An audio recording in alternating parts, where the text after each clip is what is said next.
తులసి ఈ భూమి మీద పుట్టినటువంటిది మొట్టమొదట ఎక్కడి నుంచి పుట్టింది అంటే బీజము నుంచి వచ్చింది కాదు. తులసి చెట్టు గింజల్లోంచి రాలేదు. తులసి చెట్టు వృంద అనబడేటటువంటి మహాపతివ్రత యొక్క శరీరము దగ్ధమైనప్పుడు ఏర్పడినటువంటి బూదిలోంచి విత్తనాలు చేశారు బ్రహ్మగారి యొక్క అనుగ్రహం చేత. ఆ విత్తనములను చల్లితే అందులోంచి తులసి పుట్టింది. అందుకే అసలు తులసి కారణజన్మురాలు, లక్ష్మియే తులసిగా వచ్చింది. తులసికి ఒక్కదానికే ఒక లక్షణం ఉంది లోకంలో.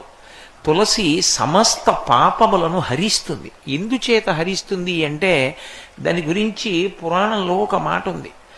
యన్మూలే సర్వతీర్థాని యన్మధ్యే సర్వదేవతై యదశ్రీ సర్వవేదేషు తులసీత్వం నమామ్యహం అని. అది తులసి యొక్క గొప్ప. సర్వతీర్థేషు, తీర్థములు అని ఉంటాయి లోకంలో. అసలు తీర్థయాత్రకి వెళ్ళామండి అంటారు.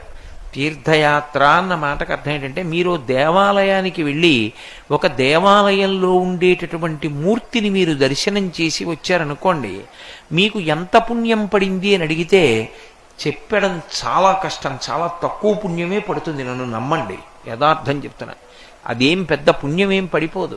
అందుకే దేవాలయం లోపల ఉన్నటువంటి మూల విరాట్ని పరిస్థితి చాలా ఒత్తిడైతే, చాలా ఒత్తిడైపోయి లోపలికి వెళ్ళి దర్శనం చేసుకునేంత సమయం దొరకకపోతే లోపలికి వెళ్ళి దర్శనం కూడా చేసుకోక్కర్లేదు. మినహాయింపు ఇచ్చింది శాస్త్రం. విమానమూర్తిని చూసి వచ్చేస్తే చాలు.